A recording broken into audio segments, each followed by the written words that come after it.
shooting to have like a bring a bottle, bring a friend thing. Oh, really? For all the OG members.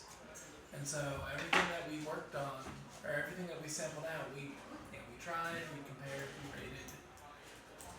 It was a lot of fun. Yeah, that sounds like a lot of fun. And the likes are people initials, presumably. Yeah. Yeah, so all the G's are me. And, yeah, there's Brayton, Carl, Brayton Batson B2.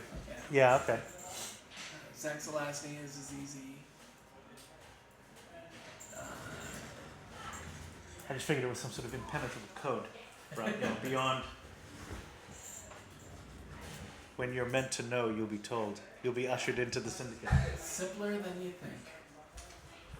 Only the Unibrow came up. The Belgian struggled. Yeah. Yeah, that one wasn't what we wanted, what we thought it would be. Mm-hmm. It's Hi. Hey, Trace. Is that my seat? Yes.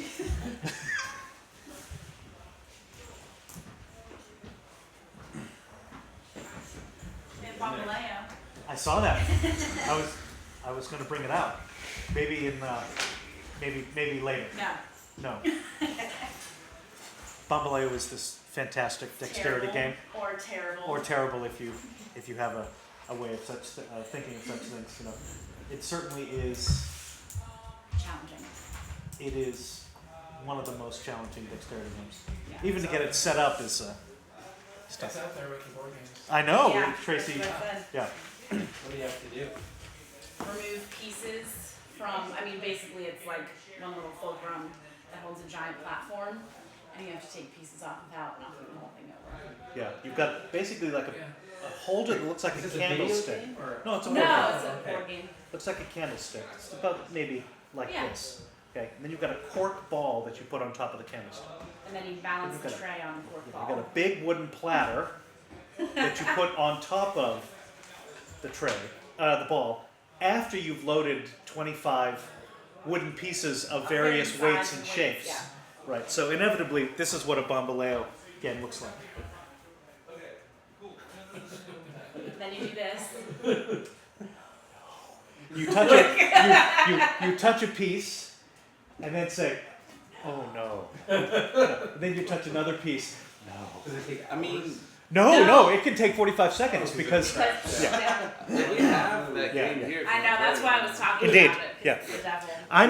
I will certainly be using it. I'm glad you haven't because in week 3, Okay. where we're talking about really drilling down on mechanics, one of the mechanics that's the hardest to design for is called illinks, which is like disorientation and Okay. surprise, and dexterity games are really good at illustrating what that particular phenomenon of games has to feel like, okay, right? That makes sense. Because everything looks fine, and then And it just doesn't, right? And you know what it's like in Jenga. It's just that Bambaleo is a better game. You know, Jenga's a little more, yeah, it's Yeah. you know, confined. yeah. And Bambaleo is probably the most, like, because when you actually complete it, oh, now that's a feeling. You've never. No. Oh. Gotten close. Have you heard of anyone? Gotten close, right? It's when you're down to like 3 or 4 pieces and it's like, okay, well now we're in the home Have stretch. you gotten like that? Yeah. Oh. Yeah. The first time we played, we didn't even get the thing We- set up. Yeah, we That's could barely 20 get minutes we could barely get the board set up, right? And so we got the board set So, up. so is part of the game building and then taking down, or is it all No. taken down? It's all But taken. it's just hard to set up because it's all balanced. This is what I love about German design, right? And this, so, you know, the object is to take 10 pieces or 20 pieces, you pick, off. You get a point per piece. Okay, fine. If you cause the thing to fail, you lose -2 points. someone who's particularly clumsy is always going to be in last. Okay. But there is a mechanic, a victory mechanic that says, rather than pulling pieces off and you get 1 point per piece, have a kitchen scale, and the first person to take off 200 grams wins. So it's incentivizing you to try to get the really big, heavy, chunky pieces off, right? And because in the early going, you want to take the little pieces, right? And that's fine, but you want to take the big, chunky ones at just the right time, right? And that just the right time is different depending on what kind of version you're playing. And I haven't played the kitchen scale version, but Yeah, actually, and they could, King's Strong. I don't know what the pieces are like, but you could even write the weight on each piece and just add them up as you take. Indeed, you could. You could. Yeah, you could do that. That's probably more sensible. You put it on. There are black pieces and then there are red pieces. And the black pieces are a little bit chunkier. The red pieces have the shapes are a little weirder. I guess would you Yeah. kind of go with that? We almost did weights in class because I have balances right there. Yeah. But Hey. Is it safe to sneak through and use the microwave, or are you started? I haven't started yet. You've got 3 minutes. All right, take it out. 3 minutes microwave. This will date me, but I had a game when I was about 8 years old, and it was called Chop Stew. Horrible game. Okay. It came with a rice bowl that you wound up and it would turn, Okay. and you had to use chopsticks. But Naturally. and basically they had all these shapes, and they would progress like a cube was very easy to pick up. Sure. But a sphere that was slippery and acrylic was really hard. And Right. you got different points for what you pick up. Right. It was a horrible game, but I learned how to use chopsticks at like 8 years old. Right. Exactly. One of the things I'm going to talk about later is audience. Who's the game for? And if you have that, you're going to be able to maximize your market, your market share, right? There's this great, again, a dexterity game called Gulo Gulo, okay? Where the thing you're doing in the game is you're taking wooden eggs, like Easter eggs, out of a little cup that's got a stick in it. If the stick falls over, you've been discovered and you have to move back on the track, okay? Great for adults and kids, because adults can't kind of get way down in there for the small ones, right? And eventually you have to take one of this color and then of this color, and then eventually your kids or small-handed people are going to have the advantage. Mercy. Can we get that clock back on?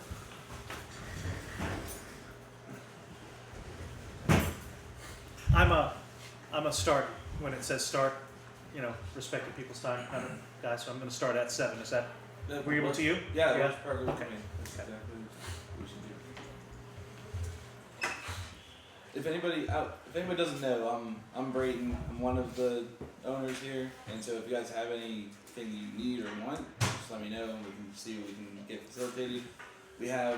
There's some I don't think any coffee was made, but if anybody would like, we can make coffee or tea, or afterwards we can do that too, if that's something that anybody wants. No coffee? Anyone? Good? We're good? No, okay. Wait, Okay. cool. Thanks. And whenever you're ready.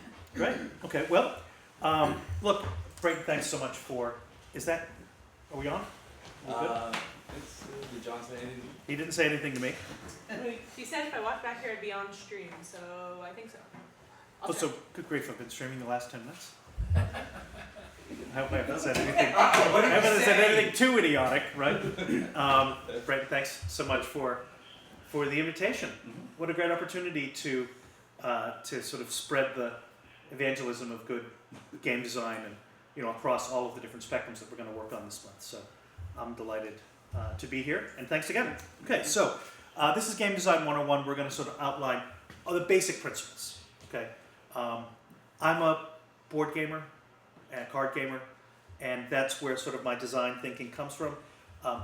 What I'm going to talk about applies no matter what. If you want to write a role-playing game book, if you're interested in doing a video game, it applies. It's just that my lens is a board game lens. So if you want me to take it out into a video game framework, I'll gladly do that. Okay, in our conversation, but my presentation will be oriented as is. Okay, so this is me. My name is Jon Cassie. I am the head of senior school, the high school principal at Sewickley Academy up in Sewickley. Tracy is a science teacher there. We've been collaborating for years now on games and gamified classrooms and things like that. This is the book that I've written for ASCD, Level Up Your Classroom. That's going to come out in June. Right now, it's going to have a lot of these ideas that we're going to talk about here unpacked very deeply. Okay. And it's really meant for teachers, okay? But the lessons will apply, okay? This is my last year at the Academy. Next year, my partner and I return to Orange County, Southern California, where I'll be Director of Innovation at a school called TVT. I'm going to be sort of applying some of these and other principles going forward. And I run the webpage Game Level Learn, GameLevelLearn.com, where I post all kinds of content about this kind of stuff. Games, design, gaming and education. That's the basic idea, is gaming and education. So that's me. I've been a gamer since I was itty bitty, got a million board games at home and video games and all that kind of stuff. It's been a part of me forever. Okay. So, look, teachers have thesis statements. Okay, this is tonight's. Effective game design is predicated on knowing how games work in the first place. How do they work? And then, how do you use that knowledge to create a compelling play experience? Your players want to be compelled, they want to be motivated. You, as the marketer, as the writer of the game, want your word of mouth to be good, right? You want people to play it and then play it again. You want them to play it immediately after playing it the first time, right? Compulsively replayable games, that's what you want. At least that's what I want. I would think that that's what you want to. Okay, so that's the thesis. First things first, how do games work in the first place? And then, how do you use that knowledge to create play experience? Okay, I hope that we'll get that by the end. Okay, so first principles, what we're going to do now. Okay, these, how do they work? First principle.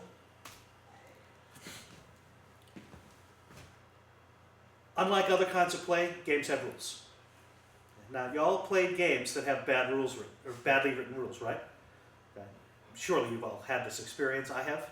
Right, and I'm not even talking about mistranslated rules, because that you can sort of, you give them a little bit of a pass, but rules that don't make any sense, right?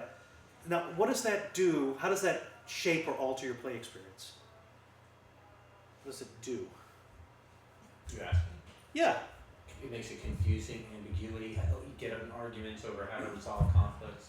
Right. You end up fighting with people to try to determine what rule you're going to write in the moment to sort out what the designer's responsibility was in the first place, right? There's a reason why some companies get accolades and some are endlessly critiqued for the quality of their rule writing. It doesn't have to be complicated, it just has to be clear, okay? And all games have rules. If you're thinking you want to do something that doesn't require rules or that is going to be more freeform, that's another thing. Don't put it in the game sphere. Might be just fine, but it's something else. Okay? So, clarity of rules, clearly written in plain English, in the right order and sequence, so that everyone knows what they're supposed to do. Okay? Now, in a video game context, what does that kind of look like? Make sure that your initial levels are clear and playable by a novice so that they can learn how the game wants you to use its controllers, to input information, process information, right? It's not at all straightforward unless you make it straightforward. Okay. So that's first principle. Games have rules. Second principle. You have to test your rules to make sure that they will lead to a variety of branching outcomes. Okay. This is a game called Tales of the Arabian Nights. It's a storytelling board game. Dynamite. Maybe the best storytelling board game there is. Okay. This die changes what you read within this massive tome of story. Okay? You've got regular dice, and then you've got sort of special cards and all that kind of to help change the outcomes a little bit. By nature of the way the game works, it's almost impossible to tell the same story or even have the same elements of the story in multiple places of the game. A game that's about storytelling and where all of the story is in one big, thick manual, if they didn't have that right, you'd almost immediately know, oh, okay, well, if I'm in Antioch, well, we can only have 3 things happen in Antioch. So that's what I'm going to do. I'm going to go there so I can have this, right? You end up gaming the game and not having the storytelling experience, which is what the game designer wanted you to have in the first place, right? So think about the experience you want your players to have and make sure that your rules will allow lots of different ways of having that experience. You know, if you ever played Ticket to Ride, right? I mean, there's a million ways to route from Seattle to Miami. There's the good ways that you like, and then there's the stupid ways that you have to reroute because your dumb players who were playing against you took your space. At least it's my space when I play. So, plenty of rules leading to different outcomes. Now, as designed, your game has to create conditions, pinch points, that players either want to experience or don't want to experience. Okay? Those kinds of experiences lead you as the gamer to want to play it again. There's no way that would happen a second time, right? What just happened made no sense. It was crazy. Totally okay in the rules, I know, but the only reason you won was because of this bizarre thing.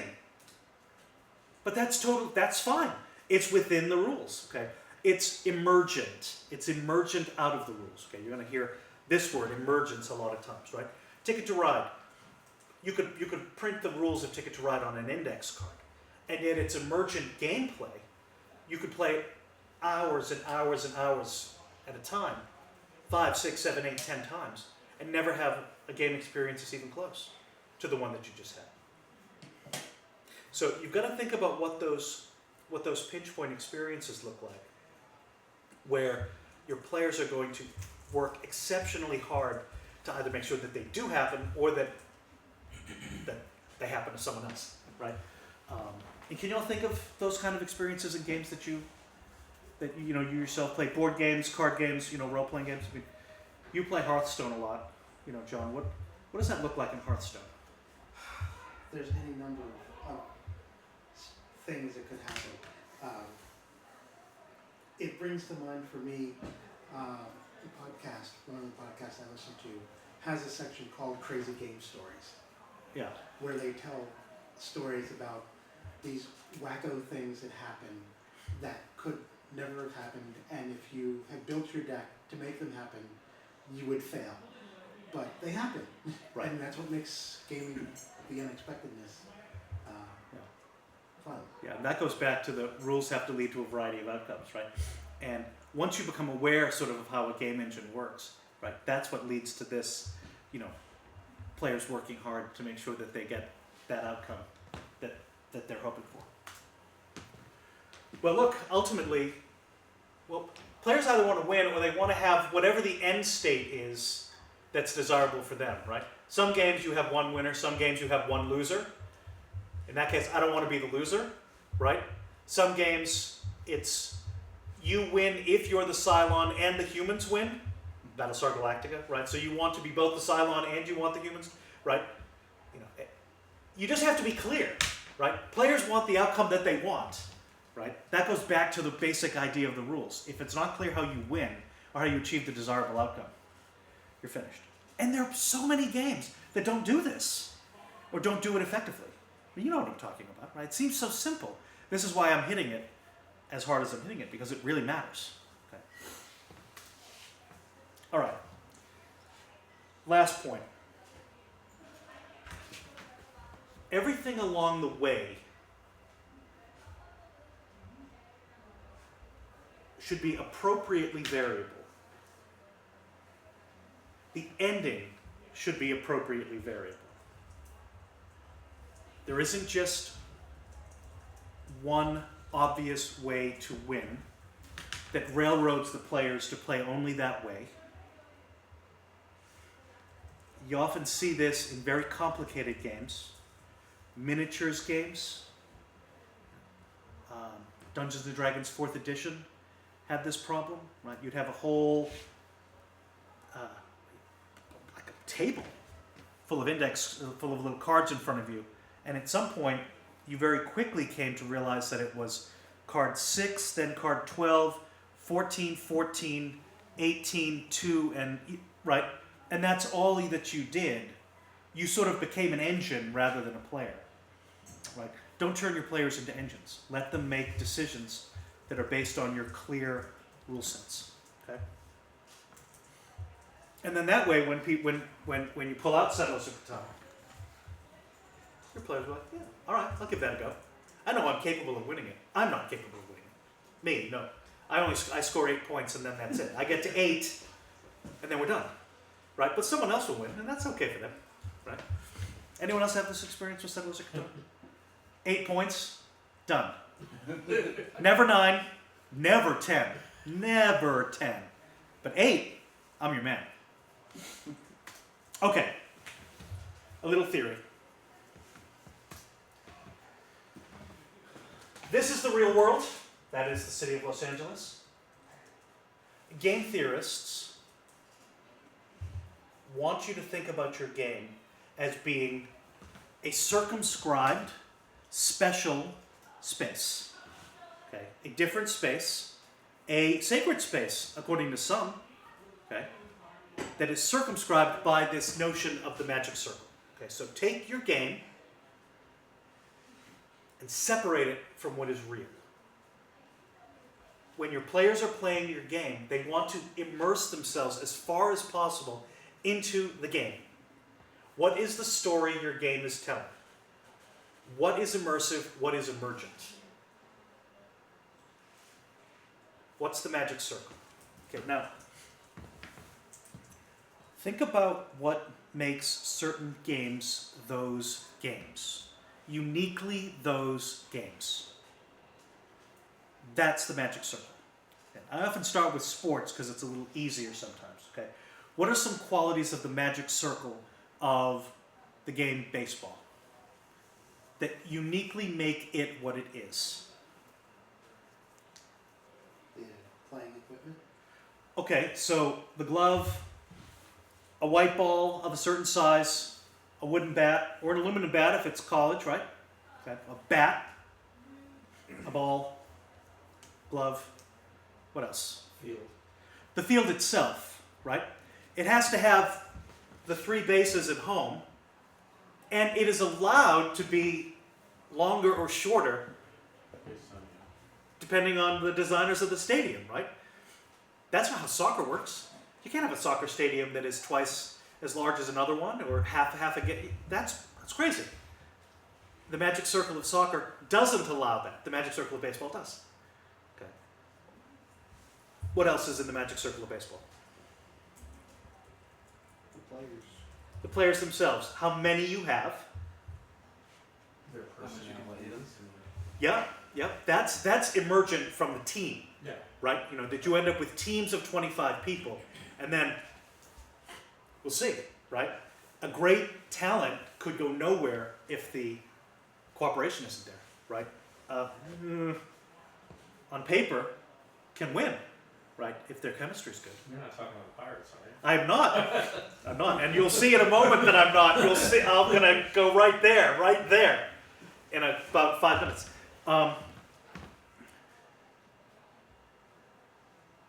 Ticket to Ride has a board with routes on it. Has little train pieces. It's got little train cards, different colors on them, and it's got destination tickets. There's no dice. If you added dice to Ticket to Ride, you have a fundamentally different game. What are those dice there for? If you have a baseball game end at 8 innings or 10 rather than 9, it's a different game. Okay, why 9? Well, You picked 9. You didn't have to, right? Why does a hockey game have 3 periods of 20 minutes? Am I right about that? I think I'm right about that. Yeah. Right? Why is a touchdown 6 points? Why do you need all these things? Okay? Every single thing that's in your game, in other words, has to be there because it serves the narrative purpose of the game you are writing. Put it in there if it needs to be there, and if you can't defend it being there, cut it. Okay? The most important thing that you need to be when you're doing design work is not to be precious. Everything you've written, you can unwrite. Everything you've designed in, you can take out. Okay? If you're too interested in your precious words and your precious design decisions, you're in the wrong business. Find something else to do. Okay?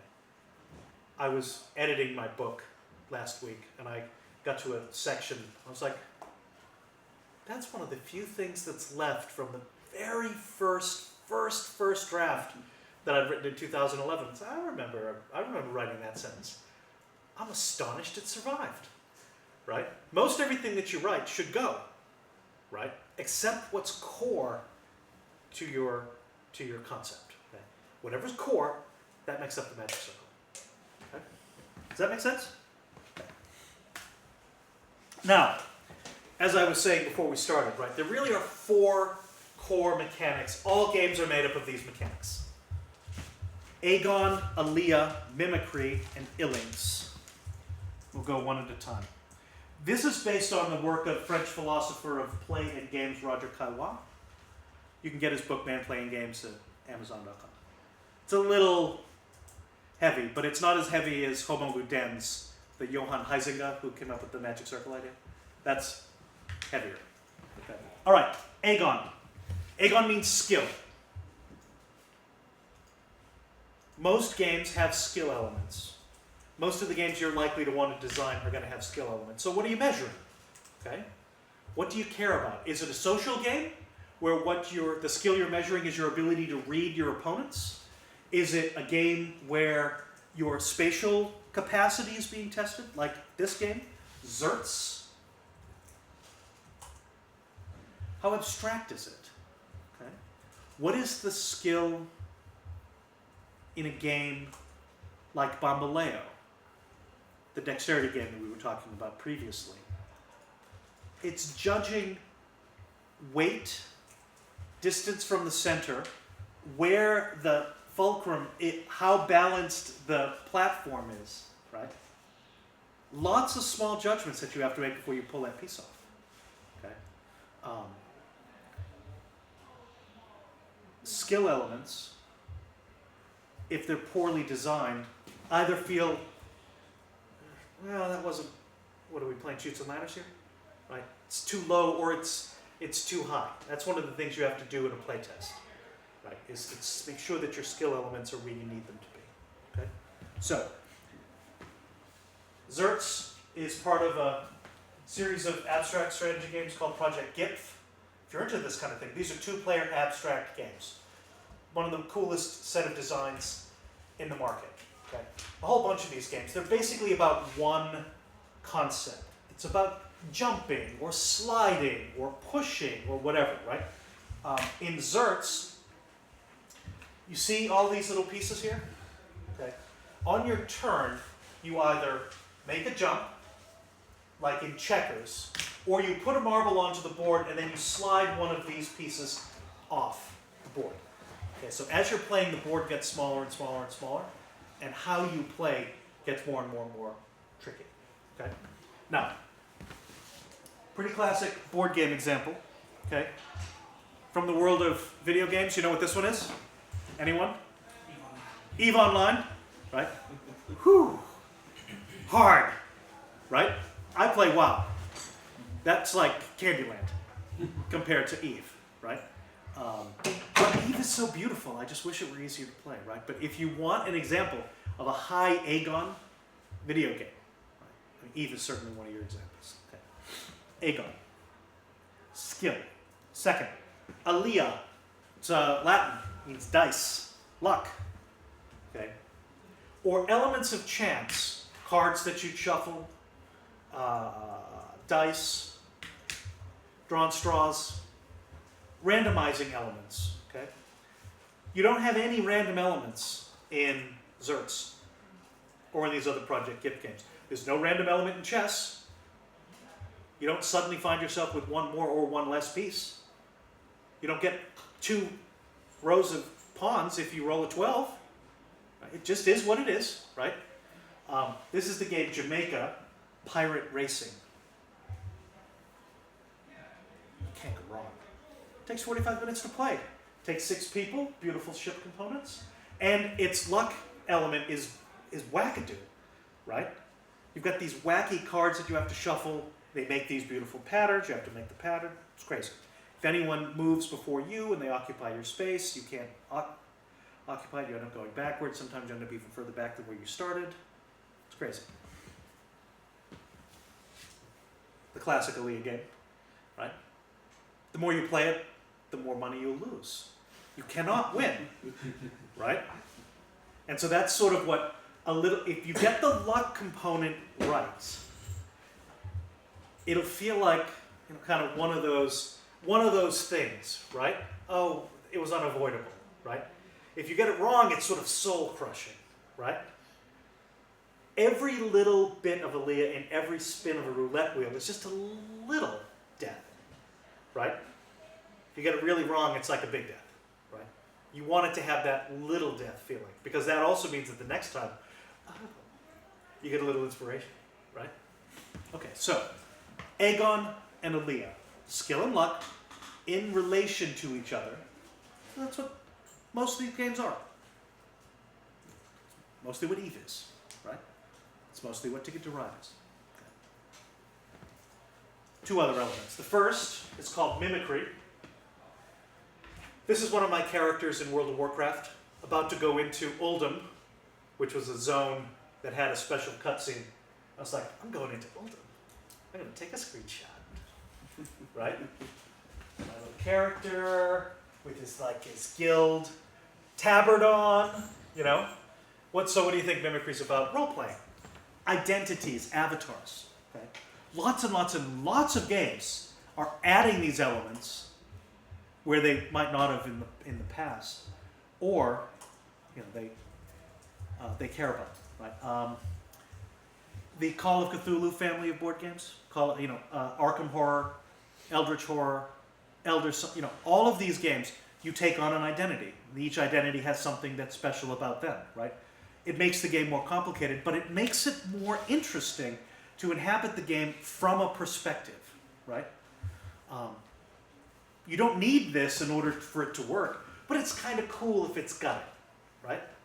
So think about that. And of course, if you're designing a video game in which you actually have an avatar that you're creating, so much more is the truth, right?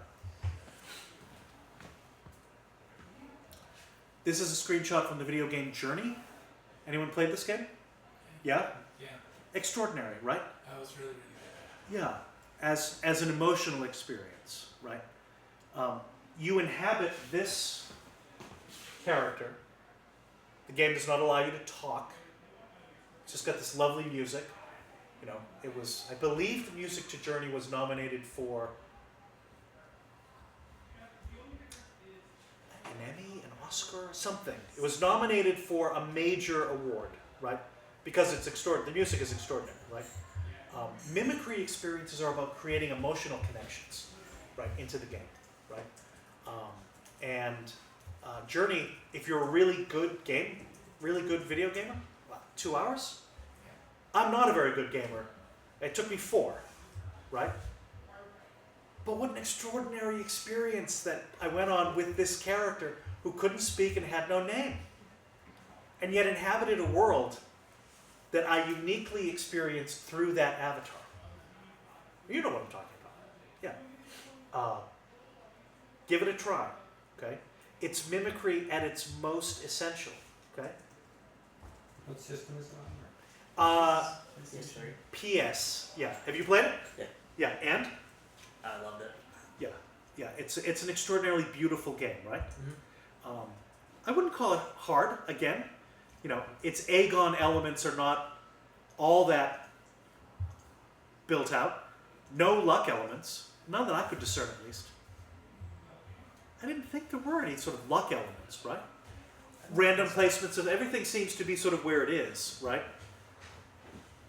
There's no RNG to work against you, right? It's really about inhabiting a character's experience, right? You know, the sequence in Act 5 when you're climbing the mountain, right? I mean, come on. Who doesn't want an experience like that, right? Movies almost never give you that. And this small indie video game did it, I mean, for me, right? So, mimicry. Incorporate it if it fits. If it fits, commit to it. Okay?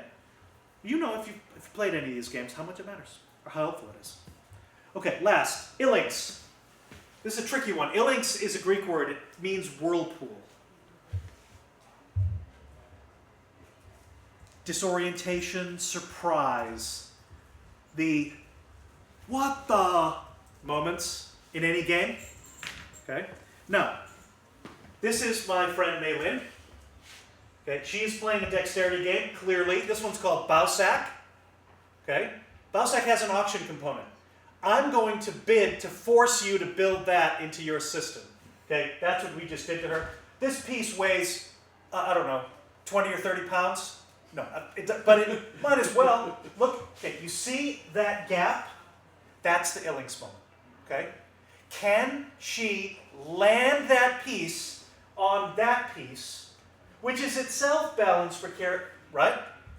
Okay? Your game should naturally create these moments. Okay? You've got to think about where they're coming from. Maybe they're in the cards. Maybe they're coming from a luck element. Maybe they're coming from the Tales of the Arabian Nights. Okay? Its ilinx moments come from bizarre encounters that you can only occasionally have, but that can make you suddenly ineligible to win, or when you were ineligible, suddenly eligible to win, right? If you are gender transformed, which happens all the time in the 1001 Nights, you can't win. You got to find a way to get gender swapped back. If you were on pilgrimage because you were evil, you can't win. You have to complete your pilgrimage first, which has 12 steps, right? Any of which could go suddenly, easily, great, or terrible as you're going, right? I can't tell you the number of times I've played that game. When I was within sight, I was a square away from Baghdad. Gender swapped. Okay? That's this. It's like, I don't want any encounters. I don't want to do anything. I don't want to talk to anyone. I don't want to talk to a scorpion. I certainly don't want to talk to a genie. Get off the road. Stay away from me. Don't talk to me. I know what you're here for. I can see Baghdad. I know why you're here. You're going to turn me into a newt, or a girl, or a boy. I don't know. Be gone. Okay, now, back to baseball. Okay? This is an autographed photograph from the 1986 World Series. Now, I'm from Massachusetts, right? So this is my first soul-destroying ilinx moment. If you know the story, right? This is Red Sox first baseman Bill Buckner booting Calvin. This was an easy ground ball to end the World Series, and the Red Sox win in 1986 after 50 plus years. Okay? Booted. Mookie Wilson, Red Sox lose. Game 6. Could have still won Game 7. Didn't. Okay? This poor guy, Calvin Schiraldi, destroyed his career. He was a young pitcher, right? Destroyed him. Okay? Now, an untold story of this is the Red Sox had almost no business at all being in this World Series in the first place, because they had to do to the California Angels what the Mets did to them. Okay? And the pitcher, the analog pitcher to Calvin Schiraldi, who pitched for the Angels, and who gave up an easy Game 4 victory, and then the Red Sox won Game 5, he ultimately killed himself. This was the body count of this World Series was terrible, right? But that is an Illings moment. The ball through Buckner's legs. You could never have predicted it, and everything changed, right? There's a great Boston sports columnist who was talking about the 2003 ALCS against the Yankees, where the Red Sox lost to the Yankees in the 12th inning, 13th inning. The line, I'll never forget it, was, the Red Sox killed my father, and now they're coming for me. And I totally felt this as, a 20-year-old person. It's like, this is unspeakable, okay? But you want those in the games. You want it to happen maybe. Because if it maybe happens, it's more exciting. Okay? You got to think about what that looks like from a design perspective. It's hard to do. You'll see it in the playtest or you won't. Okay? Okay, that all makes sense? All right, those are the basics. How far are we along? About half? Yeah. Great. Okay, now, essential questions as you continue the work. First, here are 3 games that are going for 3 totally different agendas. This is a game called Republic of Rome, an old-style Avalon Hill game designed in the early 1980s. 36 pages of 8-point font rules, right? You can't do that. It violates rule 13.8.7.3.4. Oh, right. Yeah, you're right, okay? Super complicated, but once you get it, the emergent gameplay is crazy. It simulates the entire history of Republican Rome from the earliest days until Caesar. Okay. Longest game of it I ever played was 15 hours. And it ended, a friend of mine saying, I will not allow you all to win, so I'm going to go into rebellion to ensure that we all lose. Because of what you did to me in the early part of the Middle Republic. This is my vengeance on you.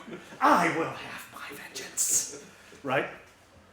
Great game, but it takes forever. Right? Even at the best of times. Or, if the circumstances work against you, it takes 30 minutes to set up and 6 minutes to lose. Right? I mean, it can be that fast. All right. Super high strategy. That's the game Machi Koro.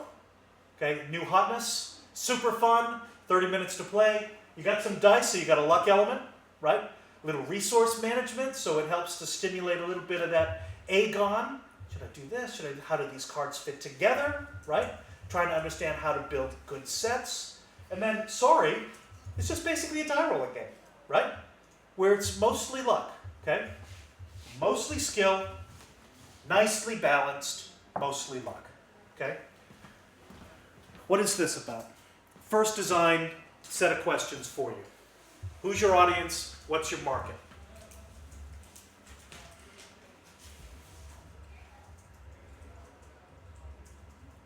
Sorry is not designed for an 18-year-old, though an 18-year-old can play. Who is this game for? For people who love British history, for people who love car racing, for people who are there. There's not one, but 2 games that simulate quilt making in the market right now. Why? Why 2? I mean, 1, okay. 2? And Patchwork, 2-player game, is on a lot of 10 best lists from last year. Okay, so who's it for? Okay, now, quilt making, gaming. Not a lot of overlap, okay, but some. Then you got to think about these other questions. They're technical, but you have to know the answers to all these questions. Is it 1 to 2? Can one person play it? Is it only 3? 3 to 6? No, you know how bad it is when you pick up a game and it says 3 to 6, but they don't mean it. Because it doesn't make any sense as a 3-player game, and it doesn't work as a 6-player game. I'm calling you out, Eldritch Horror and Arkham Horror. It's a 4-player game. 3 in a pinch, 5 if it's a little more social. 6, 7, and 8. Are you kidding me? It's unplayably long, right? You get too much downtime, okay? They haven't, Side game. right, they haven't figured out what the side game is for the 5 people who aren't playing. Get both, and now you've got yourself a winner, maybe. I don't know. How long will it take? How long do you want it to take? Is maybe the better question. Do you want the 20-minute experience? More like 40? An hour or 2? Or do you want it to be Twilight Imperium 3, which takes forever? Right? There's no right or wrong answer, right? So think about your game. This is the question I asked myself. Your game is inevitably going to remind players of other games. Which ones? And is that what you want them to think of? Right. I'm going to take you through a little bit of the design for a game that I've been working on. That my hope is to remind people of Seven Wonders, right, which is a dynamite game and it plays fast. Okay. My game, in Seven Wonders, you draft for yourself. In my game, you are drafting for other people. And you are drafting bad things for them, as opposed to good things for you, right? Y'all think you might want to make some money doing game work, game design? Tracy's no, she's out. I want to make some money designing some games. Who's going to pay for it, right? Who's going to kickstart this thing, right? You look at successful Kickstarter campaigns. They all have the same basic notion, right? You've got a game that is not like anything else in the market, that's got an interesting visual appeal to it. It's clear it's being made by people who thought about the questions I just gave you, okay? They know how their game works mechanically. They can explain it, okay? Its components are pretty. And it's clear they know who it's for and who it's not for, okay? Cards Against Humanity. It's for adults, which means it's also for teenagers, right? Right? And we're going to be totally irreverent in everything that we do because that's the theme of the game, and that's the tone of the company, right? You know what they do on Black Friday, right? You know. Yeah. Yeah. Bastards, they raise the price! I love it. That's a Cards Against Humanity sale, right? Normally it's $39.99, but on Black Friday it's $50. Of course it is. It's Cards Against Humanity, right? Okay. So, who's it for? Is it a niche? Is it a mass market? Okay. Is it for people who have very particular interests in A, B, C, or D? None of these things are wrong. It just changes what the market looks like. Okay. This is especially true in tabletop role playing. Okay. Where all kinds of games that are for very narrow, or at least appear to be very narrow audiences, get huge press rights, right? We've played a game called Call of Cthulhu.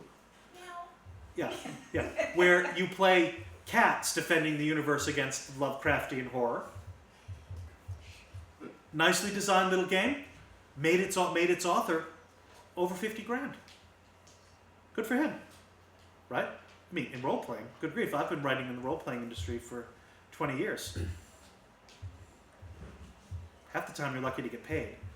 I haven't made $15,000 in writing in that industry yet. And I've been at it since the early 2000s. Okay, so audience and market, first thing. Second, tone and theme. Okay, you know this game? Good old Formula Day. Racing, a little light, lots of luck, okay? A little bit of craziness, a little bit of kookiness, okay? Mansions of Madness, okay? A haunted house game in the Cthulhu universe, okay? A little heavier, a lot of rules going on, lots of puzzles, okay? So it's chunkier, crunchier, okay? A lot of fun, but harder, okay? These are pieces from a game called Guild Ball. Okay, got a friend of mine coming in this week. We run an event twice a month at the Carnegie Library in Oakland, which you can find on the ncg.com meetup. Okay, and this friend of mine is bringing Guild Ball equipment. Guild Ball is essentially a miniatures game where you are either trying to kill your opponents like you would in a skirmish game, right, or Because you're playing soccer at the same time, you're trying to score goals. Okay? So it's like medieval skirmish soccer. Okay? It's badass, this game. Okay? Now these are miniatures painted by a professional, right? I couldn't get anywhere near that. But once you've decided what your audience is, what's the theme? What's the tone? What's the concept? Okay? Here's the concept. Skirmish miniatures plus field sports. That makes no sense. Right, let's do it. Okay? So, what's the theme of Ticket to Ride? Trains. Go to destinations. Yeah. You're building a train network. What's the theme of Settlers of Catan? Inhabiting a new space, a new continent. Right. Conquering a new continent. Machikoro. To build your city. Build the best city. Okay? The game Modern Art. Be the most effective art gallery in the world. You got Mysterium out there. Okay, great game. What's that? Solve the murder. Okay? Every game has a theme of some kind. If it's abstract, the theme is just an expression of what it's abstract about. Okay? Immersiveness. What makes players lose their sense of time and get into the game? Very important.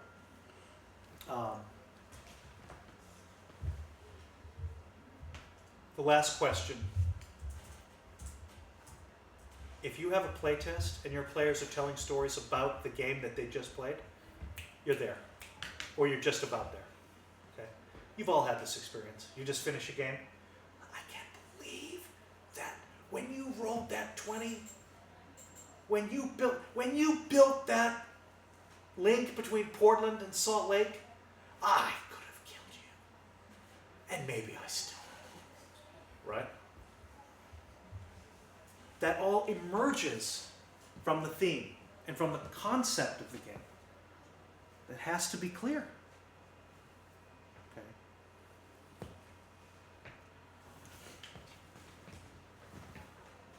Games are social. Even abstract two-player games have a social dynamic to them. Okay. So what is the sociality of your game? I think you should make sure that everyone gets to stay in until the end. One way or another, in some capacity or another. Okay? This is a little Euro, it's a little German, but that's the idea. Okay? What do the players do with each other? How do they interact? Do you give them lots of ways to interact or just a few? Now, this is an important question. When they interact with each other, what are they doing? Is it just a kind of engagement? Like they're almost sort of like bouncing off each other, not quite multiplayer solitaire, right? But maybe close to that, right? Like Do they? Princes of Florence. Right, like Princes of Florence, which is really, it's a great game. It's one of my all-time favorites, but it does have mostly multiplayer solitaire as its reality. Okay, engaging, competing, or is it framed in violence? Okay. Again, one is not better than the other. Just make sure you get it right. Just deep divides. Yeah. So, in other words, Cool. make the social interactions that are happening in your game match the tone.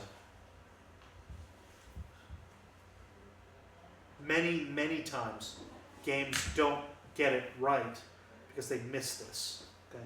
There should be a violence element. It isn't there. Catan, right? I mean, you're settling a civilization. It's not. Let's do this all peacefully. Well, then why aren't we cooperating against the gang? Right? No, there really should be something more than just the robber as that element that's a little, right? At least that's what I think, right? Ticket to Ride is about railroad building, right? Now, maybe in the Pennsylvania board, because there was some of that shenanigans in Pennsylvania, right? Or maybe if you said it historically, you would add some of that violent shenanigans, but otherwise It's nice and pure the way it is. Okay, so how do players stay working together? Okay, good old Pittsburgh. You know this one? This is an old version of the game Acquire. Okay? Which is a great illustration of the next point. Anyone know this game? This is a game called Android. Okay. You know Netrunner? Anyone? Netrunner, 2-player living card game, published by Fantasy Flight. One of the best 2-player games out there. Okay, it's like a deck building kind of game. Okay, except unlike say Magic the Gathering or whatever, which has massive card sets, Netrunner and its brother and sister games have very small card sets. You can assemble all of them and get every card pretty easy. It can be almost impossible to get every card in Magic, right? Even in a current set, it can be just really expensive or really hard. Android is Blade Runner, the board game. Okay. Ticket to Ride. Not many choices. Pretty straightforward. Lots of emergent gameplay. Acquire. Like Ticket to Ride. Just a little bit more emergent. A little bit more confusing. Okay? More random variable elements. Okay? Android. Super complicated. Okay? Massive amounts of storytelling. Massive amounts of emergence.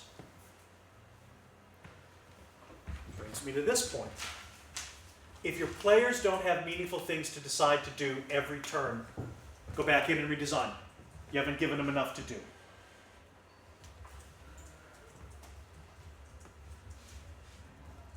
How many choices do you have to make in Machikoro? A couple. Right? What do you have to make in Ticket to Ride? You got to make a choice or two. Okay? Android. Oh, I've got 8 things, all of which may be equally good as the other 7.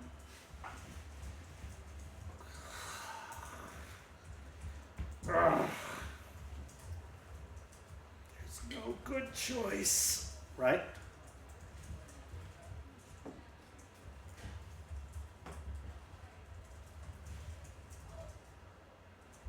You want that emoji.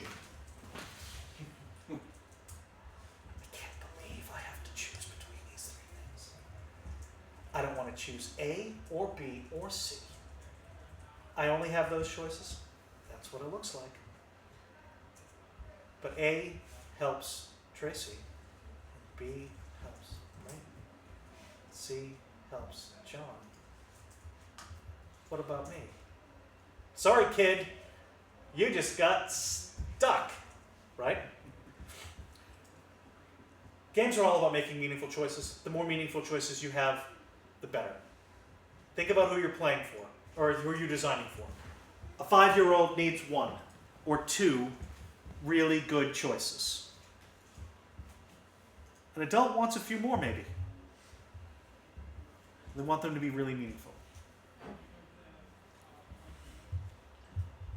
Okay. Go back. Sorry, Tress. That's not a choice. That was an order. Go back. 750. Okay.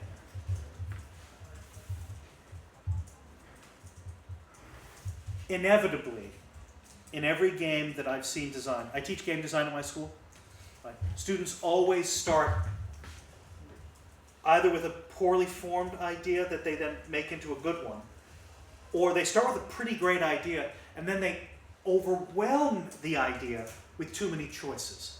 They auto-complicate it, right? It's perfectly fine, right? My belief is that you have to diverge before you can converge. Just keep throwing ideas out there, right?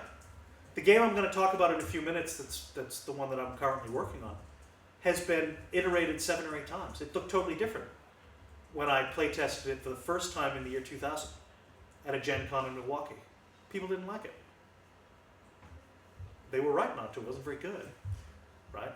And it took me a while to figure out how to fix it, but I think we're almost there. Trace, you good? Yeah. Okay.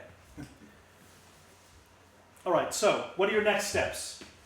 Whatever your design idea is, whatever you've done on paper, okay, get yourself to an MVP, the minimally viable product. You could use coins for your tokens. You could tear apart another game, use its pieces for your pieces. The board itself could just be drawn on notebook paper. Doesn't matter. Okay, you've got to get that MVP in place so that you can get it out into the marketplace. Okay, now, for about a year through NCG, I ran a design, board game and card game design meetup for people just to bring ideas. There's some really great ideas out in Pennsylvania's market, in Pittsburgh's market. Okay? I hope that you guys can find some way to bring some of those designers together and tell each other their stories, because this could be a real center of game design. We've got the ETC, right, for video games. Right. Okay, playtest without preciousness. Remember I told you, if you've written a word, you have written it in order for someone else to say cut it. Either you want to write things that you feel are really, really, really great and that you want them to be preserved for all time, or you want to write for a market and you want someone to read it or buy it. If you want someone to read it or buy it, listen to what other people have to say and cut, cut, cut. There isn't a single thing that you've written that you can't cut or change. Your map can look different, your tokens can be different, your luck elements could be different, your skill elements could be different. You could add a mimicry element, you could take one out. Okay? It's very important to find your artist partner. I don't think anyone ever talks about this, but if the game doesn't look right, or if it looks cheap, no one wants it. Okay? What separates, in contemporary design, the game that'll make you $60 from the game that won't get out of the gate is how it looks. If you want a sense of what I'm talking about, go look at the game Mysterium that's out there. You'll see what I mean. Beautiful art. Okay? There's a reason why now, like in comics and graphic novels, they'd always tell you what? The author, the penciler, the inker, and the colorer. Right? Colorer, right? You get all four of those, because they're doing very different tasks. Okay. Now, on board games, you get the author and you get the artist. Because they both really matter. Okay. One of the things that makes Machi Koro fun to play is how cute those cards are. Right? If you don't realize that game is Japanese from just looking at those cards, go read some anime. Right? It's obviously Japanese, right? Always go back to your essential questions. Who is this for? Does the tone work? Does the theme hold together? Do the choices make sense within the theme? Are they mechanically integrated in a way that makes sense? In a racing game like like Formula D, you'd expect there to be dice that represent different gears. Okay? It's a great racing game that I've played a couple of times called Race the Wind. It is America's Cup sailboat racing. It's hardly any random element in that. You get wind, right? The wind controls how the board works. Then you have to know how to manipulate your ship or your boat based on the way the wind is moving. And the wind changes every turn. Right? There's no dice to roll. It's just managing the wind. Each of those makes sense. One is more luck, one is more skill. It all makes sense. Okay, now this is the game I'm working on right now. This is a piece of art from that game. The game is called Red Menace. Okay? It's a drafting game set in 1950s McCarthy-era America. Your job is to make sure that red-baiting journalists, Congress, and other institutions of American society condemn your opponents more than they condemn you. Okay? Brock Lincoln is like Rock Hudson, right?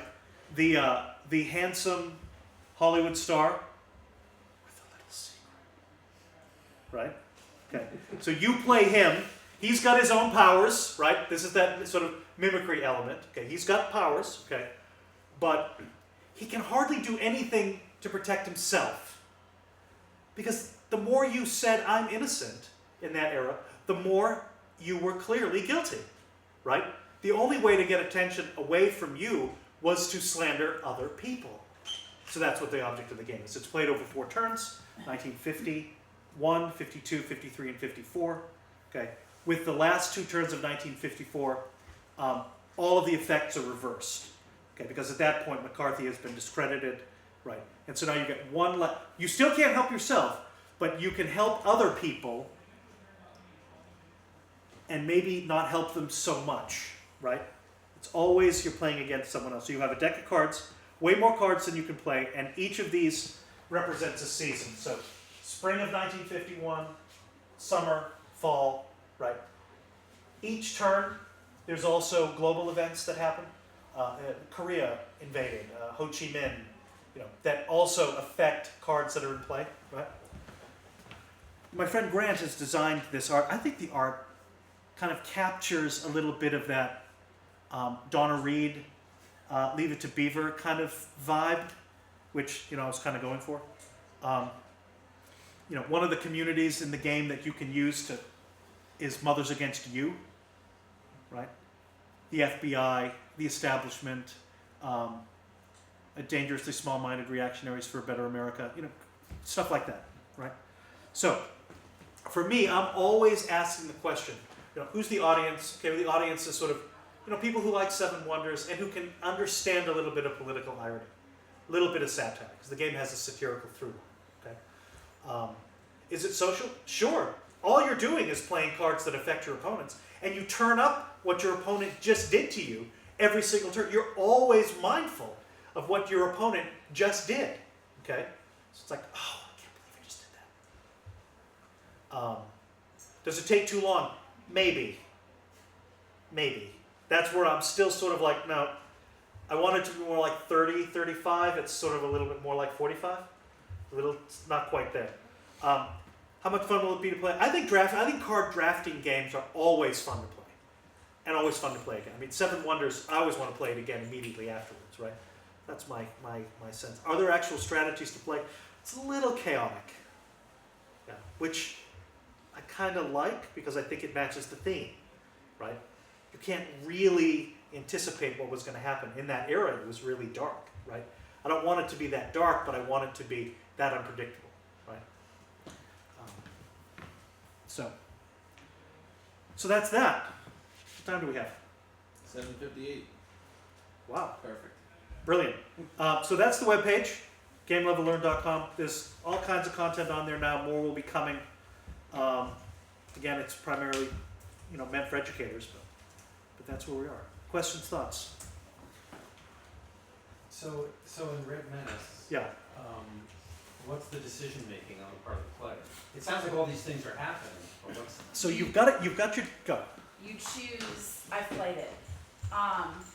You have these cards in your hand to discredit other people, so you get to choose which cards to put against other people. So that would be based on whether you're Brock Hudson or Susie Homemaker. I don't remember all their names. Right.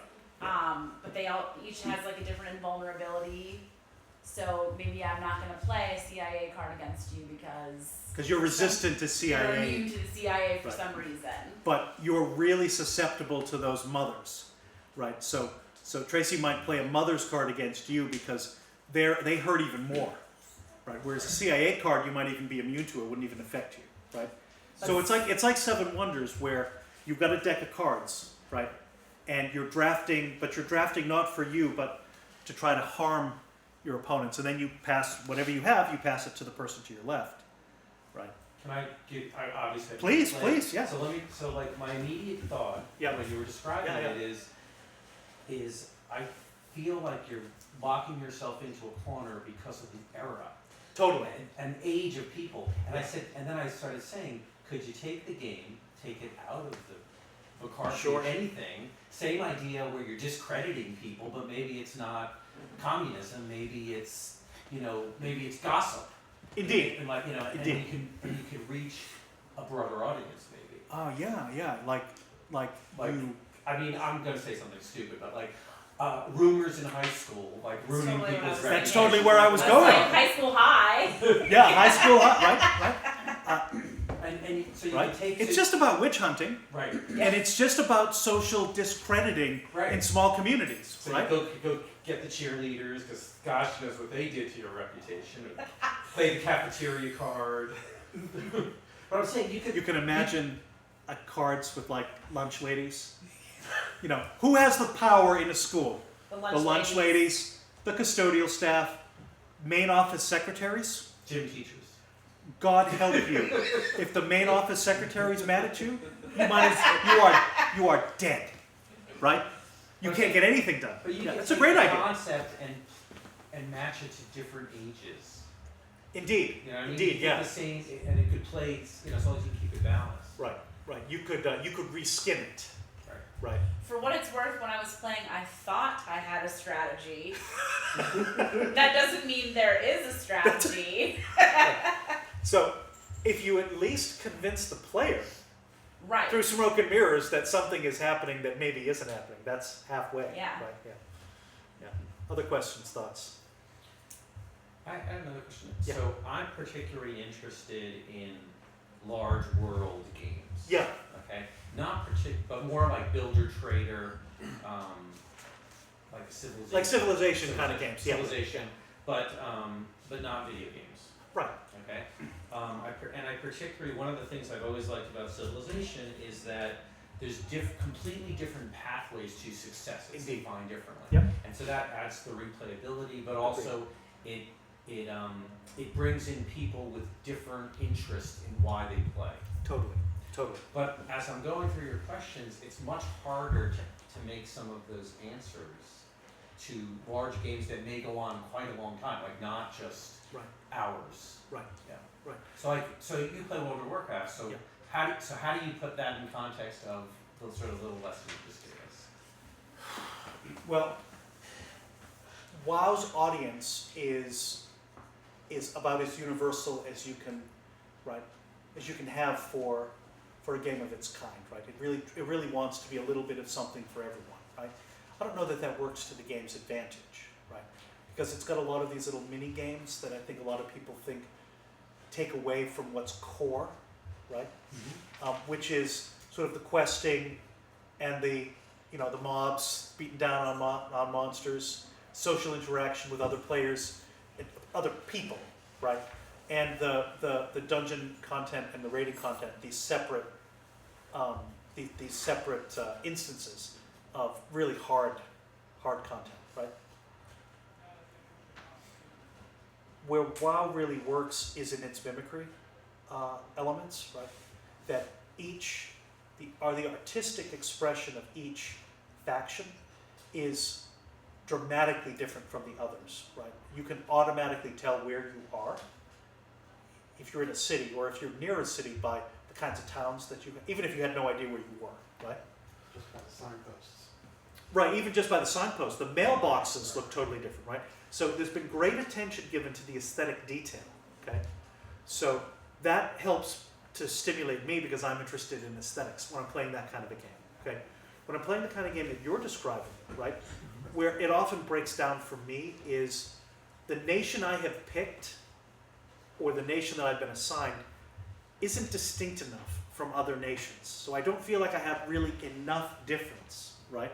It's always been a complaint about the Civilization video game, right? Is that, well, I really think that India should feel a lot different than Germany. And they just feel a little different, right? At least to me, right? So when you're thinking about your kind of game, right? What I often think about, what you're actually looking at is a series of games that are thematically interlinked, like Project Give, okay? That explore different parts of the civilization concept, okay? And that you could then write rules to integrate them, okay? So, because they're so hard to write, because they end up being these 15-hour monstrosities that no one these days wants to buy. Too bad, I'd buy them. You know, the game you're talking about, even as little as you've described it, I'm all over that, right? But I might go in that direction. Okay, think about each way you might win, and design a game that is explicitly about that way. Okay, a game that's about science is going to look like a board game called The New Science, okay, which is basically about the Enlightenment. Okay, one about developing culture is going to be about building wonders or something like that, right? So maybe that's an approach to try to just get one part of it under your control, right? Because it's so amorphous, it can feel like, oh my God, there's no way to do this, right? Does that make sense? Yeah. Yeah. So I've often thought, boy, it would be great fun to design a series of games where each game was named after one of the Olympian gods, Zeus, Hera, Heracles, etc., right? And where the game connected in some way to some aspect of that god, right? And the only one I've written so far, it doesn't work, but my partner did the art. The art's pretty dynamite. It's called Zeus. Okay, in this game, it's not about Zeus as like the father of the. You're not going around, trying to find things to have sex with and whatever. No, this is Zeus in his aspect as protector of guests and hosts. Okay, so your job is to give gifts to strangers and receive gifts when you are traveling, so that you're always at zero, right? You've given enough and you've gotten enough, okay? The game doesn't work. Maybe you should switch it to trying to have sex with things. Why doesn't it work? It's not balanced properly. I can't get the mechanics to work. The stuff that you play with, the math doesn't balance, right? So players end up getting too far off and then they feel like they can't win. And it's like, well, then that diminishes the experience for them, So I want this group to hear this. So Yeah. I used to play diplomacy years ago. I don't know if people know that game. In some ways, it's The friend killer. yeah. They'll never have a friend ever again. But it's a game that always pits. There's no real luck other than where you start, and after that, it's completely up to your ability to convince others Right. to do exactly what you want, and vice versa.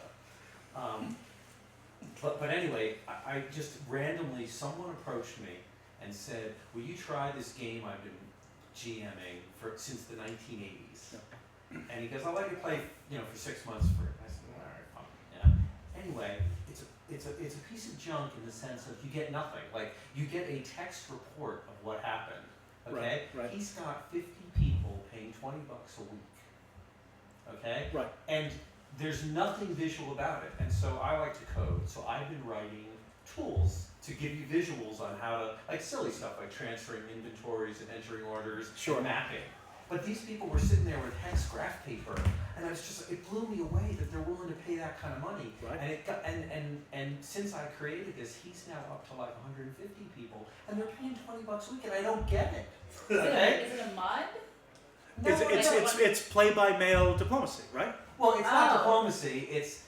But I'm saying, that's the reason he reached out to me, because it has a component where a lot of the game is what you do with other players, but it's like a builder, trader, explorer type game. Got it. But the lesson I learned in that is you can have something that no one would ever go to the store and buy ever, and he's got no web page. Like, it's just word of mouth, people willing to play because he's created an environment Right. that people want to be in. Right. And he's got nothing, like you've got nothing to show for it, okay? But it's up here. And the other thing that game does really well is you don't get the rules. You get like this much, and then like you find a goat, and later on you learn that like goats, you can do this with a goat, and like some of it is like, well, that's common sense. If I had known that was in the game, I would have done it. But Right. like you don't know anything. Right. So it gives this complete mimicry, I'm going to use your term now, of you're in the middle of nowhere, you have no idea how to survive, and you're trying to hang on. And it just plays really well, and it's I'm looking at it and I'm thinking like, I want to improve this. There's so much potential there. Yeah, it's I mean, it's so true. I mean, we live in the greatest age of gaming ever, right? And so there's a lot of stuff out there that's really great, and a lot of stuff out there that might need an iteration or two, right? Think about what the game that you're talking about looks like when you shape up the theme a little bit, right? And make the rules a little clearer, right? For people who aren't real coder, programmer types, but who need a little bit more explanation, right? They might be all over that game if you just help them a little bit, you know, and on, right? Yeah.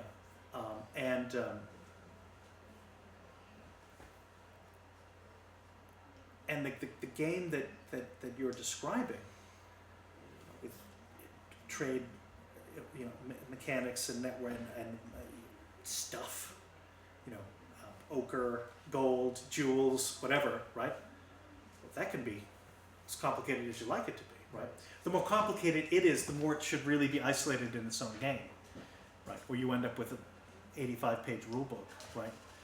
And it becomes impossible for all but the most dedicated player to access But it. that's what's interesting. Like, if you gave them the rule book, it would be massive. But you get like a little narrow thing, and then as you acquire things, you learn about it, and it gives that feeling of, oh, like what can I do with a wagon? You know, Right. like I mean, you know, and we have preconceived notions, but the game has, and it's there and it makes sense, but it has that uncanny feeling of, wait, no one told me about that. Right. You know. Right. And so it really feels like you started out with a bunch of, you know, bones and rocks, and you can work up to. And you built a civilization Right. from it. Pretty Yeah. much. Brilliant. Other questions, thoughts? Anything? Thanks so much. All right, thank you so much. Is this being podcasted or anything? It is. Because I can't be here next week, but I really want to be here. So it is, and we need to talk to make sure there are some options related to that, but we need to. I want to make sure I don't step on your toes about Oh yeah. your content and stuff. Yeah, But by all means. it could be made available to you. Absolutely. To see. Okay. Yeah. The Oh, can we do that with number 3? Yeah. yeah. All 4 are going to be filmed, Okay. and what we had sort of email communicated about was that we have a stream. And then a file would be made, and I would post it here, Okay. right? So that I could have that as well as a running, you know, hey, if you want me to consult, right? Here's kind of what it feels like to have me teach, you know, so that kind of thing. You know, So- yeah. So it's being made, and that's why the microphone's there is for that purpose. So Yeah. So next week is world building, right? I wrote a book called Folkways, which was for a small role-playing game called Harp, based on old school Rollmaster. Okay. And I basically just said, look, here are precisely. I loved it, right? I still do. Here are ways to build really authentic cultures, and I'm gonna put some ideas. I'll probably want that whiteboard for next time to write some. You know, we're gonna do some design work together, right? Week 3 is we're gonna take Aegon, Aaliyah, Mimicry, and Illings and really unpack what each of them are, and then in week 4 is gonna be we're gonna play together, and in playing try to synthesize all the stuff that we talked about. That's the idea, at least. Yeah, that was One bug We'll see. plan here. Would you be? I don't know if you think about it. Yeah. Maybe if you'd let us get your slides in advance, so we're not writing and like. Oh, yeah. You know that might help a little bit. Okay, I'll think about that. Yeah, it's simply a matter of getting it prepped. Or just, you know that since we will have the video, we don't necessarily need to write the slides. Yeah, because you'll have it 'Cause you'll on the have video. Because you'll have it on video, you'll be able to watch the whole Right. thing again. Yeah. Your point is a good Just one. taking notes. I will- I'm a I'm- note taker, you know. My goal, you know, when you're a high school principal and you're doing this, it's fun, right? But you know, you do the slides when you can do them, right? Got it. What if you have them afterwards? But No, I- your, I- your, I- your point is I'm well sure taken, we and can I'm get going a to, new I'm video. going to attempt to get to that point. Right. Yeah. Okay. Good? Perfect. Yes? We're there? Brilliant. Thanks, guys. Cool. Thank you.